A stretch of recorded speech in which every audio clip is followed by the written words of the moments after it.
Après 10 ans d'une fidélité sans faille, Louis XV n'empruntera plus ce petit couloir secret qui relie ses appartements à la chambre de la reine.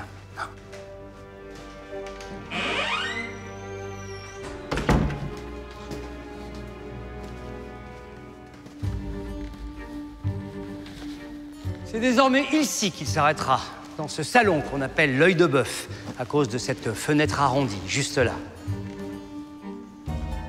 C'est une pièce stratégique de l'appartement royal. Au nord, il conduit à la chambre du roi. Et ici, à l'ouest, il ouvre directement sur la galerie des glaces et permet aux courtisans de pénétrer chez le roi ou d'en sortir. Or, en cette année 1740, il va y en avoir du passage dans l'œil de bœuf. Pas que des maîtresses, non, des conseillers, mais aussi des ambassadeurs. Parce que tout le monde veut voir le roi. Car l'actualité européenne vient à nouveau troubler le calme, déjà tout relatif, de la cour de France.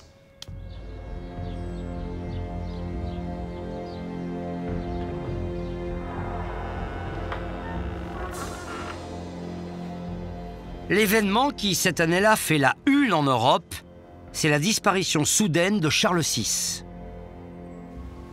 À 55 ans, l'empereur du Saint-Empire romain germanique se serait empoisonné avec un plat de champignons non comestibles, dégusté après la chasse. Ce plat de champignons, écrit Voltaire, va bouleverser l'équilibre de l'Europe.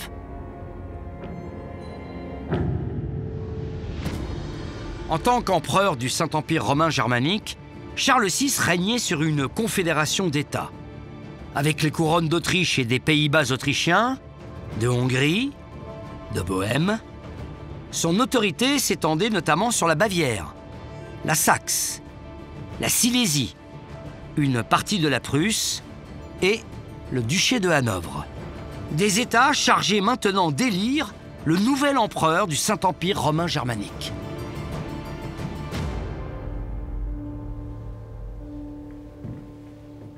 Avant de mourir, l'empereur Charles VI avait imposé à l'Europe la pragmatique sanction, une loi permettant à sa fille aînée, Marie-Thérèse de Habsbourg, d'hériter ses nombreuses couronnes.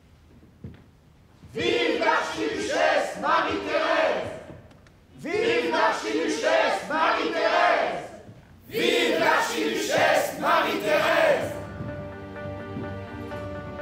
La plupart des souverains européens avaient accepté de ratifier la pragmatique sanction.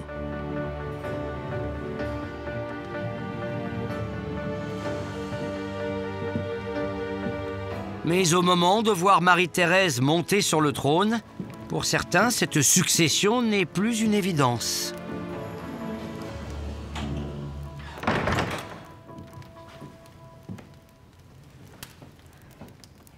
Tous ces courtisans qui m'acclament ne sont que des vipères qui rêvent de me voir échouer.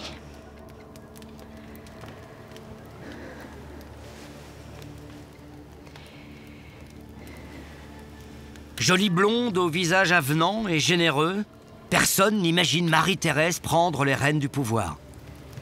Elle n'a jamais été éduquée pour régner et tout le monde le sait. À 23 ans, Marie-Thérèse d'Autriche hérite en tout cas de 3 couronnes.